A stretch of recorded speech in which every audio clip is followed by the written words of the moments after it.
ስለ ወንድ ብልት በአብዛኛው ጊዜ የምጠየቀው 5 ጥያቄዎች። መጀመሪያ መጣመም ኖርማል ነው ወይ? አዎ፣ እስከ 30 ዲግሪ ድረስ መጣመም 20% የሚሆኑ ወንዶች አላቸው። መጣመም የሚያሳስበን 3 ነገር ሲሆን ነው። አንደኛ አዲስ ሲሆንና ከዚህ በፊት ያያችሁት ካልሆነ፣ ሁለተኛ ደግሞ ከ30 ዲግሪ በላይ ሆኖ ለሴቷ ግንኙነት ላይ ህመም መፍጠር ከጀመረና፣ ሶስተኛ ደግሞ መጣመሙ ራሱ ህመም ካለው። ሁለተኛ ህመም ይኖረዋል ወይ? ማንኛውም ብልት ቆመም በግንኙነት ጊዜም ወይም በኖርማል ጊዜ ማለት ነው ማመም የለበትም። ብልት አካባቢ ህመም እየተሰማችሁ ከሆነ ወይ የኢንፌክሽን ምልክት ነው ወይም የተጎዳ ነገር አለን ማለት ነው። ስለዚህ ሄዳችሁ ቼክ መደረግ አለባችሁ። ሶስተኛ ብልት አካባቢ ያለ ማሳከክና መላላጥ።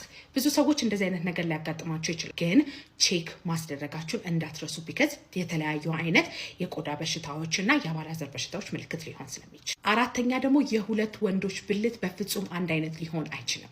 ስለዚህ የጓደኛችሁን ብልት በተለያየ አጋጣሚ ካያችሁትና ከናንተ ማለት ነው በመልክም ሆነ በቅርጽም ሆነ በቁመትም ከተለየ የናንተ ችግር አለበት ማለት አይደለም፣ ወይም የሱ ችግር አለበት ማለት አይደለም። አምስተኛ ደግሞ የብልት መጠን እድገት የሚያቆምበት እድሜ ስንት ነው? ከ16 እስከ 19 እና ብልት ደግሞ ሲቆም ከ10 እስከ 13 ሴንቲሜትር ከሆነ ኖርማል ነው። እነዚህን የጥያቄዎች የተጠየቅኩት አንዱ ነገር ለስንፈተ ወሲብ አጋልጦኛል ከሚባል ፍራቻ ነው። ስንፈተ ወሲብ ስለተጣመመ፣ ብልት ስላጠረ፣ ኦር ሼፑ ስለተቀየረ ወይም እዛ አካባቢ መላላጥና ሌሎች ነገሮች ስላሉ አይደለም። ደም ስር ላይ፣ ነርቭ ላይ፣ ሳይኮሎጂ ላይ፣ ጡንቻ አካባቢ እና ሆርሞን ላይ ያሉ ችግሮች ናቸው። እነሱ ደግሞ እንደ አግባብነታቸው መታከም የሚችሉ ነገሮች ናቸው። የብልት መጠኔ አነስተኛ ነው፣ በሱሪ በኩል አይታይም እና ሽንት ቤት ምናምን ሲሄድ የምሳቀቅበት ነገር ነው። በሱሪ በኩል ላይታይ ይችላል። ሽንት ስትሸኑ ሽብሽብ ያለ ነገር ሊሆን ይችላል። ግን በብልት መቆም ጊዜ ትክክለኛ አይነት ቁመት ካለው ሲቆም ማለት ነው ከዛ ችግር የለውም ማለት ነው። ብልት ከቆመ በኋላ ነው የሚለካው። ከ10 እስከ 13 ሴንቲሜትር ከሆነ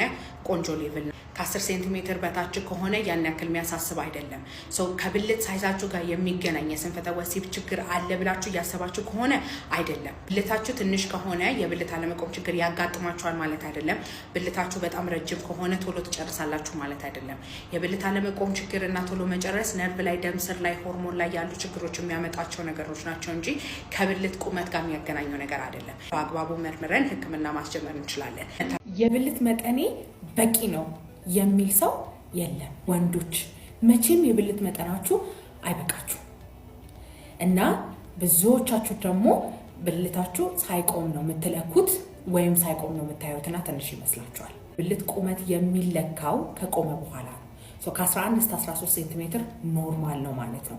ከዛ በታች ከሆነ ብዙም የሚያሳስብ አይደለም። ከ7 ሴንቲሜትር በታች ከሆነ ማይክሮፒነስ እንለዋለን። የቦታው ባህላዊ ሕክምናም ሆነ ፋርማሲዎችም የብልት ማሳደጊያ ሕክምናዎች አምጥተናል ብለው ብዙ አይነት ሰፕሊመንቶችና ሕክምናዎች ይናገራሉ። በተለይ ሺላጂት፣ አሽዋጋንዳ። ሺላጂት የሚባለው ኢሚዩን ፋንክሽን ወይም የበሽታ መከላከያ አቅማችሁን ሊጨምርላችሁ ይችላል። ኤነርጂያችሁን ቡስት ሊያደርግላችሁ ይችላል። አዎ፣ ግን በፍጹም አድርጎ የብልት ማሳደጊያ አይሆንም። አሽዋጋንዳም ቴስቴስትሮንን ቡስት ያደርጋል እና ለብልት አለመቆም ችግርና ለሌሎች ነገሮች ሊጠቅም ይችላል። ግን አሁንም የምናገረው ነገር ብልት አያሳድግም ማለት ነው። ብልት ባነሰ ቁጥር የብልት አለመቆም ችግርና የቶሎ መጨረስ ከሳይዝ ጋር የሚመጣ ነገር ይመስላችኋል።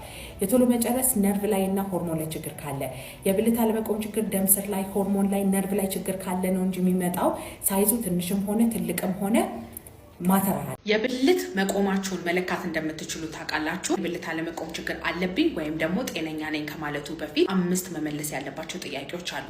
አንደኛ ብልቴ ይቆማል ብሎ ኮንፊደንስ አለ ወይ?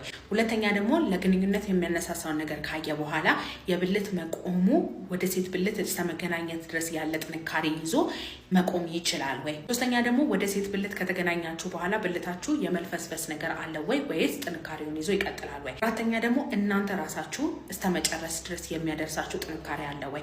አንዳንድ ወንዶች ሳይጨርሱ ብልታቸው መሀል ላይ የሚልፈሰፈሱ አሉ። አምስተኛ ደግሞ ባለፉት ያደረጋችሁትን ግንኙነቶች ስታዩ ሳቲስፋይድ ናችሁ ወይ? ብልቴ ደግሞ እንደምፈልገው ሆኖ ቆሞ ፐርፎርም አድርጊያለሁ የሚባል ሳቲስፋክሽን አላችሁ ወይ ነው። ስለዚህ እነዚህን 5 ጥያቄዎች ጠይቃችሁ ለእነዚህ መልሶች በጣም ዝቅተኛ ከሆነ መልሳችሁ የብልት አለመቆም ችግር አላችሁ ማለት ነው። ስለዚህ ሆርሞን ላይ፣ ደም ስር ላይ፣ ነርቭ ላይ እና ጡንቻ ላይ ያሉ ችግሮች ሊኖሩ ይችላሉ። እነሱን መታችሁ እንደ አግባብነታቸው ምርመራ አድርገን የምናስተካክለው ነገር ይሆናል። አንድ ወንድ ግንኙነት ላይ ጎበዝ ነው ለማለት ማሟላት ያለባት መስፈርቶች ምንድን ናቸው?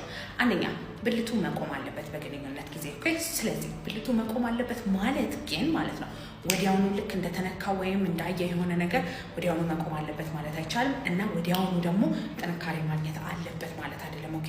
ሰው ለግንኙነት መነሳሳችሁን ካያችሁ ወይም ከተነካችሁ በኋላ ጊዜ ስጡት ወደ ጥንካሬ ያለው መቆም ድረስ እስኪደርስ ድረስ። ሁለተኛ ደግሞ የቆይታ ሰዓታችሁ ነው። ስለዚህ አንድ ወንድ የዘር ፈሳሽ ከማፍሰሱ በፊት ከ7 እስከ 8 ደቂቃ ድረስ መቆየት አለበት። ይህ ማለት ግን የመጀመሪያ ዙር አይፈጥንም ማለት አይደለም።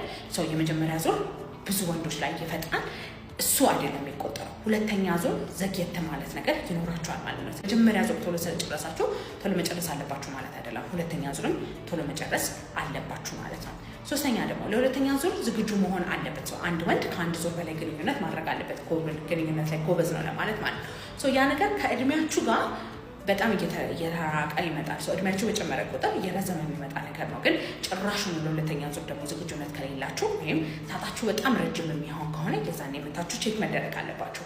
ሰው ብልታችሁ በትክክል የሚቆም ከሆነ ሰዓታችሁን ጠብቃችሁ የምጨርሱ ከሆነ ለሁለተኛ ለሶስተኛ ዙር ዝግጁነት የምታገኙ ከሆነ ግንኙነት ላይ ጎበዝ ናችሁ ማለት እንችላለን። ግን ብልታችሁ ሳጨርሱ በፊት የሚልፈሰፈስ ከሆነ የመጀመሪያ ዙርም ሁለተኛ ዙርም ቶሎ የምጨርሱ ከሆነ ለሁለተኛ ዙር ዝግጁነታችሁ ጭራሽ ከሌለ ወይም ሰዓቱ ያለ እድሜያችሁ በጣም ረጅም ከሆነ የዛኔ ስንፈተ ወሲብ አለባችሁ ማለት ነው። ስለዚህ ነርቭ ላይ፣ ሆርሞን ላይ፣ ደም ስር ላይ፣ ጡንቻ ላይ ያሉ ችግሮች ይኖራሉ። መታችሁ ቼክ መደረግ ትችላላችሁ። በቀን 2ና ከዛ በላይ ግንኙነት ብናደርግስ ብላችሁ ለጠየቃችሁን ሰዎች ነው ይሄ። በሳምንት 3 ቀን ብቻ ግንኙነት አድርጉ ማለት 3 ብቻ ግንኙነት አድርጉ ማለት አይደለም። 3 የተለያየ ቀን መሆን ይችላል፣ ግን በአንድ ምሽት ተደጋጋሚ ዙር ማድረግ ትችላላችሁ። በሳይንስ ማለት ነው አንድ ወንድ በአንድ ምሽት ይሄን ያክል ዙር ግንኙነት ማድረግ አለበት ተብሎ የተቀመጠ ነገር የለም። አቅሙ ካላችሁ ፍላጎታችሁ ካልቀነሰ ከሁለት ግንኙነቶች መካከል ያላችሁ ሰዓት ትንሽ ከሆነ እንድስተፈለጋችሁበት ድረስ ልትሄዱ ትችላላችሁ። ለሁለተኛ ዙር ዝግጁነት የምታገኙበትን ሰዓት እንደ እድሜያችሁና እንደ ሌሎች ነገሮች ዲፔንድ ያደርጋሉ። በእሱ የሰራሁት ቪዲዮ አለ፣ ሄዳችሁ ማየት ትችላላችሁ። አንድ ወንድ ግን የመጀመሪያ ዙር ከጨረሰ በኋላ ለሁለተኛ ዙር ዝግጁነት ካጣ፣ ፍላጎት ካነሰው፣ በተለይ ደግሞ ለመጀመሪያ ዙርም በግድ ግንኙነት የሚያደርግ ከሆነ ቶሎ መጨረስ ካጋጠመው፣ ሌሎች ነገሮች ካሉ እሱ ሳይኮሎጂካል ወይም ሆርሞን ላይ ያሉ ችግሮች ሊሆኑ ስለሚችሉ መታችሁ ቼክ ተደርጋችሁ ያለውን ችግር እንዳግባብነታቸው ሕክምና መስጠት እንችላለን ማለት። ለሴክስ ያለኝ ፍላጎት ከመጠን በላይ ሆኗል።